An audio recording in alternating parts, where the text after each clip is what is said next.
soal upah itu nggak boleh sama dengan UMR yang normatif. Dengan maraknya buruh di PHK, siapa yang mau disejahterakan? Boleh perusahaan mem-PHK karyawan, tapi melalui undang-undang. Jadi Satgas PHK nggak ada gunanya juga.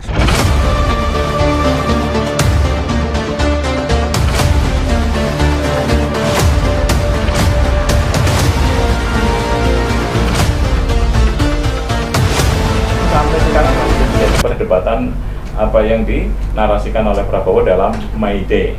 Salah satunya atau salah duanya itu soal Dewan Kesejahteraan Buruh Nasional dan Satgas PHK. Menurut Pak Cipto, dua dewan ini yang sedang menjadi omon-omon benar-benar mau dituangkan oleh Prabowo atau hanya sekadar omon-omon? Kalau saya pesimis itu bisa berjalan. Karena nggak kayak orang makan cabai, begitu digigit pedes, nggak begitu. Ini kan harus ada regulasinya.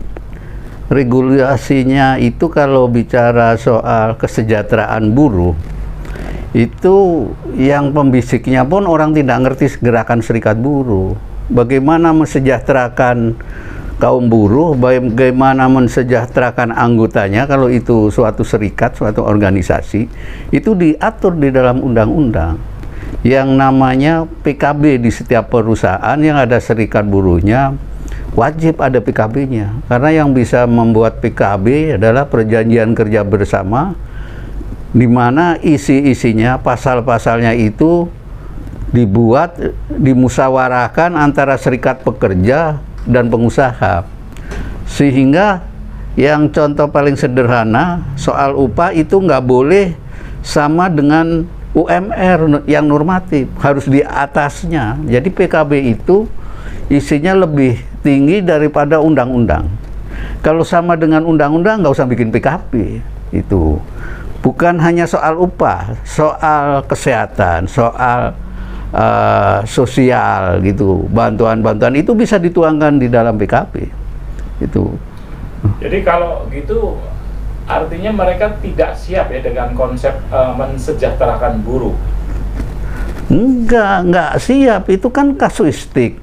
Dengan maraknya buruh di PHK, siapa yang mau disejahterakan? Artinya itu juga menjadi pertanyaan. Sritek 12.000 itu pesangon pun belum dapat sampai sekarang. Yang mau disejahterakan perusahaan apa, karyawan mana, buruh di mana gitu kan. Itu banyak sekali. Terakhir ini ada 40 perusahaan yang tutup. Terakhir sekali adalah wartawan yang dipecat itu. Artinya bicara kesejahteraan buruh yang mana yang mau disejahterakan kalau di PHK? Banyak BUMN itu pengurangan karyawan. Ada nggak saya sebutkan namanya BUMN ya, tapi anak perusahaannya itu yang tadinya satu lantai sewa, sekarang hanya petakan aja, justru mau pindah kantornya di ruko. Kan tragis itu kan. Itu, dan saya dimintain bantu untuk menyelesaikan PHK itu. Saya bilang enggak lah, kalau pengusaha lah walaupun dibayar berapa, tapi kalau saya suruh bela buruhnya saya mau. Itu. Nah itu prinsip, bukan saya banyak duit, nggak banyak duit lah, banyak duit dari mana, aktivis itu kan, pengacara gitu kan ya, tapi gimana? Ya, tapi soal rezeki nggak saya persoalkan, udah yang ngatur itu Allah kok, bukan kita kewajibannya bekerja gitu aja ya. Artinya yang BUMN itu yang di bawah Erick Thohir? Ya, BUMN yang bawah Erick Thohir. Itu kira-kira ada berapa BUMN yang ditengarai sudah mem-PHK orang?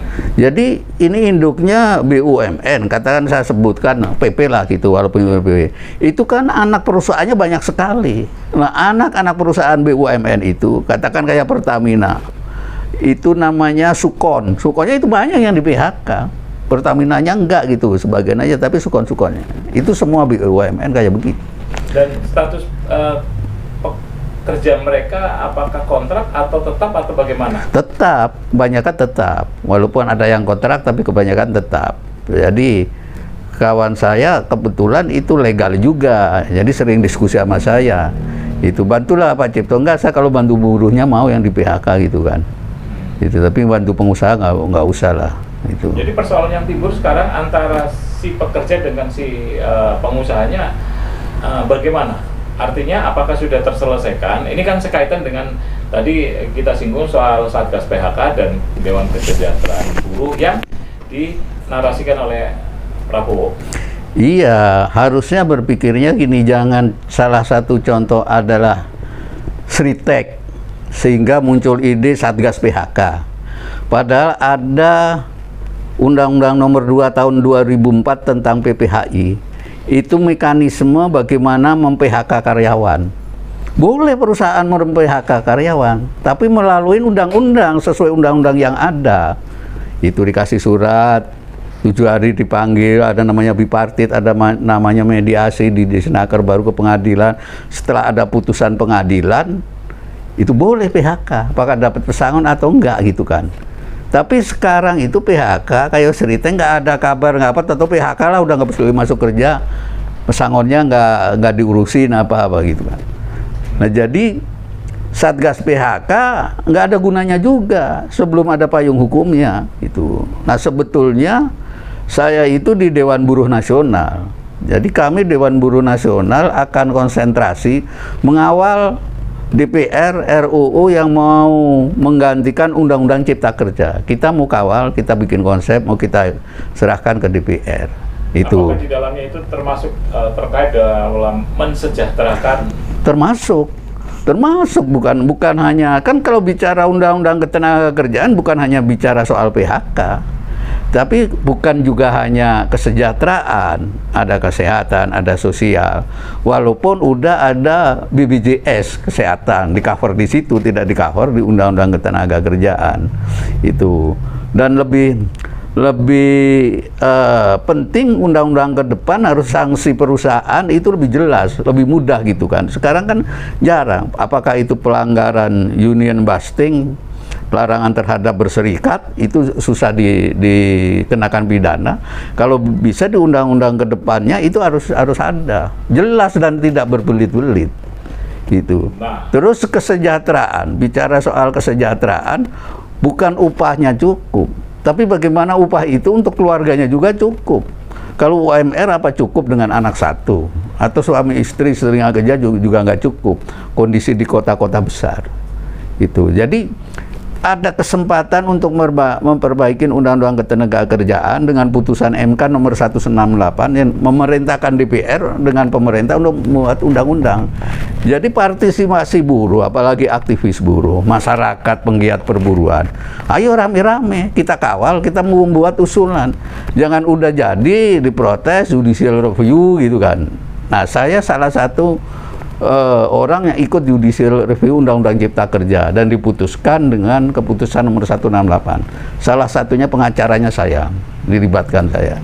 Nah, jadi sekarang kalau bicara Presiden akan bentuk Dewan Kesejahteraan Buruh, Satgas PHK, targetnya paling singkat berapa bulan? Saya yakin 6 bulan juga nggak selesai. Itu. Terus bilang kesejahteraan, siapa yang mau disejahterakan kalau banyak perusahaan yang tutup, karyawannya di PHK gitu kan. Itu kalau lihat data BPS itu dari 98 awal-awal reformasi itu jumlah buruh berkurang, terus sekarang lebih banyak kurangnya, tinggal sedikit. Belum perusahaan yang tutup atau perusahaan yang hengkang ke luar negeri. Kalau persentase, dihitung persentase berapa buruh yang berkurang sampai dan industri yang sudah berkurang? Tapi secara pastinya nggak tahu saya lah, nggak tahu itu. Tapi yang jelas dari lingkungan yang saya tahu udah banyak perusahaan tutup. Sekarang yang berita terakhir itu wartawan aja di PHK tutup. Artinya industri medianya udah nggak jalan lagi. Apakah dengan media sosial atau apa gitu juga perlu penelitian. Sehingga harus ada undang-undang yang berpihak pada kaum lemah, kaum buruh. Kalau dulu Undang-Undang Ketenagakerjaan zamannya 2257, 1264 itu jelas peran pemerintah, peran negara berpihak pada pada buruh itu jelas. Begitu ada putusan, namanya dulu belum ada pengadilan hubungan industri, adanya P4D, P4P, itu diputuskan bisa diveto, dibatalkan oleh Menteri Tenaga Kerja. Nah, di situ yang namanya keberpihakan negara terhadap rakyat. Ini undang-undang yang sekarang nggak ada. Nah, yang akan datang berharap kita semua ada undang-undang yang mengatur tentang keberpihakan negara terhadap buruh, kaum buruh, gitu kan, terhadap masyarakat miskin itu. Ini harus ada. Itu sebetulnya kemarin Presiden Prabowo jangan bicara membuat Dewan Kesejahteraan Buruh sama Satgas PHK, harusnya bicara menciptakan lapangan kerja. Itu PHK udah jelas terjadi. Satgasnya buat apa sekarang kalau Sritek? Sritek saya pernah diskusi, saya tanyakan, kalau udah di kurator, siapa yang mendampingin buruh, yang menjadi lawyernya, menjadi advokatnya, waktu sidang-sidang di PKPU, nggak ada yang ngerti itu orang itu kan. Itu. Nah, saya sekarang udah punya kasus yang belum selesai, itu juga dipilotkan, ikut sidang, sehingga harus udah ada putusan dari perusahaan, katakan PB, perjanjian bersama, yang masing-masing orang dapat pesangon sekian, atau putusan pengadilan hubungan industrial yang sudah ingkrah, sehingga begitu di bawah PKPU ada tagihan kita. Nah, kalau ini Sritek belum ada tagihan, dari mana? Bagaimana kalau nasib dari buruh yang tadi di PHK oleh BUMN sampai sekarang, apakah sudah mendapat kesejahteraan? Iya, jadi kalau prosesnya saya sering nanganin kasus itu, saya bilang PHK sepihak. Itu perusahaan nggak terima, nggak sepihak dong, udah saya rundingkan. Yang namanya sepihak itu bukan putusan pengadilan. Kalau itu PHK-nya legal, itu melalui proses Undang-Undang Nomor 2 Tahun 2004. Sebelum ada putusan pengadilan, kedua belah pihak menjalankan kewajibannya. Buruhnya bekerja, karena apa? Pengusahanya bayar upah. Itu legal itu. Begitu putusan pengadilan PHK lah. Itu legal. Tapi sekarang enggak. PHK-nya Sritek. Kayak Sritek itu PHK-nya juga ilegal. Itu. Nah, ini berharap saya pada semua pihak yang peduli terhadap gerakan buruh, nasib buruh, dengan adanya RUU Undang-Undang Ketenaga Kerjaan yang baru pengganti Undang-Undang Cipta Kerja, Omnibus Law, mari berpartisipasi untuk memberi masukan kepada DPR. Kita kawal teruslah, kita kawal. Jangan sampai udah jadi baru kaget gitu, wah ini nggak benar gitu kan. Soal nanti masukan kita diterima atau tidak, soal nanti. Tapi kita udah berpartisipasi. Nah, itu yang mau kami lakukan melalui Dewan Buruh Nasional. Tujuannya itu, ini jangka pendeknya harus bisa ngawal, karena 2 tahun ini udah berjalan 1 tahun gitu kan, artinya setahun lagi. Nah, kita sekarang sedang membuat draft-draft diskusi-diskusi.